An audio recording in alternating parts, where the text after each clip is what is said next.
Sa Kongreso may buhaya. Sa Senado may buhaya. Sa Kongreso may bago na silang kabarkada. Meron ng Bombay na naniningil ng extraordinaryong pautang niya. Aba, may pakanta-kanta ka na ngayon Mukhang magandang araw natin ngayon Mukhang Bombay na nakapaningil ng pautang niya Mukhang maganda yatang video natin ngayon Mukhang hindi tungkol kay Risa at sa 3 itlog na ito Tama ka. Hindi nga tungkol sa kanila pero tungkol naman sa batahan ni Romualdez. Kasi balita ko, hindi na lang buhaya ang nasa kamera. Pati linta, dalag, baboy, gagamba, anaconda nandun na. Ngayon naman may dadagdag sa barkada nila. Bombay na naniningil ng pautang niya. I mean, naniningil ng utang pero in reality wala namang pinautang. Kaya nga napapaisip ako ngayon, ano kaya ang itatawag nila doon? Kung may extraordinary expenses, meron na ding extraordinary pautang, ganon?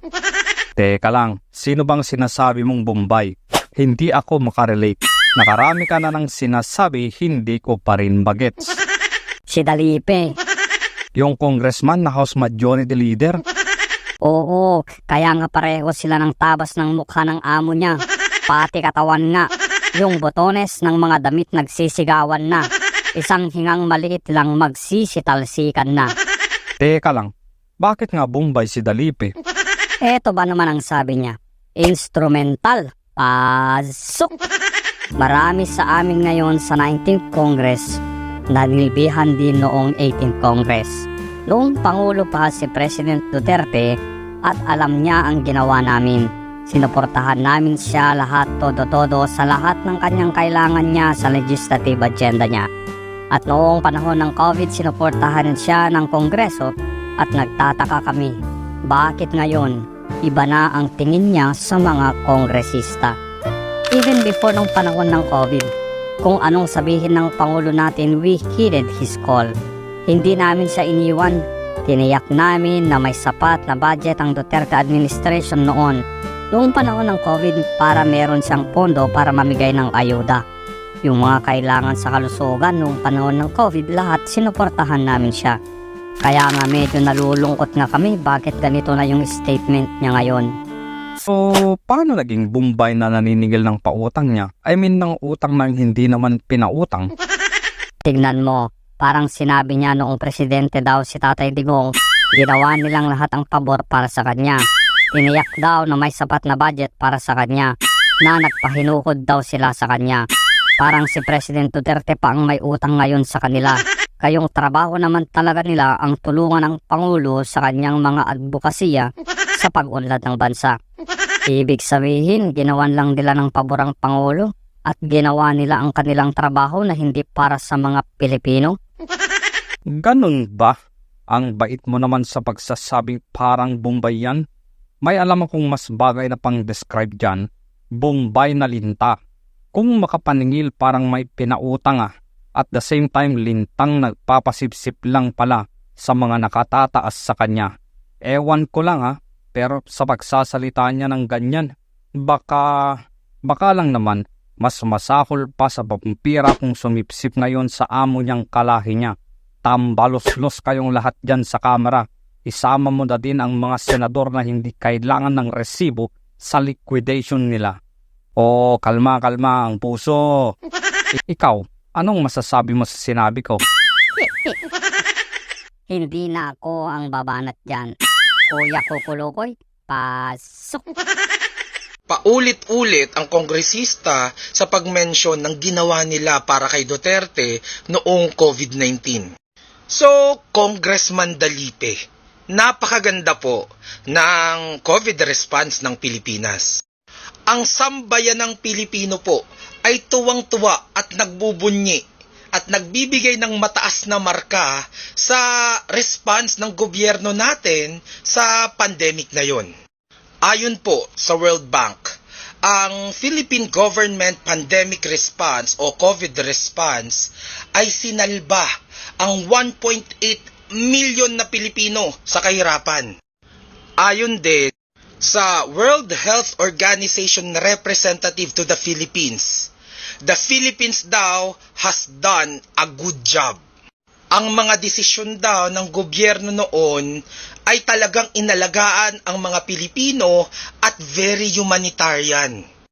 Uulitin ko, bilib na bilib po ang mga Pilipino noon. Bilib na bilib kami sa COVID response dahil sa coordination at pagtutulungan ng iba't ibang branches ng government na meron tayo. Pero sa mga ganito pong kataga na nilabas nyo sa publiko, all this time pala, akala namin kaya nyo ginawa yung mga desisyon na yon kung bakit sinuportahan nyo yung gusto ng presidente natin na talagang tumulong sa mga tao, nakasalba ng buhay ng mga tao, ay ginagawa nyo po pala para sumipsip sa kanya. Habang ang presidente po pala natin noon, nag-iisip kung paano isasalba ang buhay ng mga Pilipino, kung paano makakasurvive ang country natin sa pandemic na yon, na ang lahat ay takot na sa kung ano pang mangyayari. Kayo po pala, imbis na magsilbi, ang iniisip nyo kung paano sumipsip? Sa ganun pong sitwasyon, naiisip nyo pang maging linta? Kung ano man po yung ginawa nyo noong pandemic, hindi po utang na loob ni Duterte yon sa inyo. Trabaho nyo po yon bilang mga binoto ng mamamayang Pilipino. Paano nakinabang si Duterte sa pagtulong nyo sa kanya na masagip ang mga Pilipino? Meaning ba siya lang ang may concern sa amin? Maiintindihan ko siguro na nag-benefit siya kung after na bumaba siya bilang Pangulo, tumakbo ulit siya sa isang posisyon. So, napaganda yung pangalan niya, di nahalal ulit siya. Pero, hindi naman ulit tumakbo si Duterte.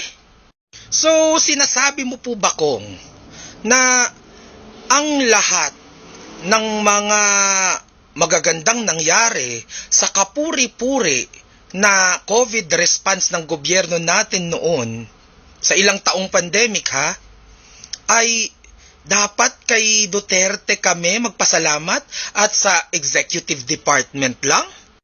Kasi habang nag-iisip at nagpaplano at ginagawa ng executive department ang lahat ng kanilang makakaya at lahat ng kanilang pwedeng magawa para sa mga Pilipino, ang iniisip nyo lang dyan sa House of Representatives ay sumipsip sa kanya?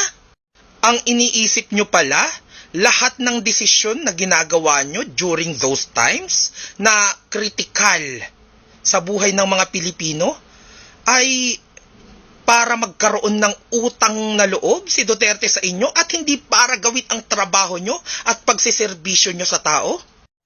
Ngayon hindi ko na alam kung ano ang hayop na i-compare ko sa inyo.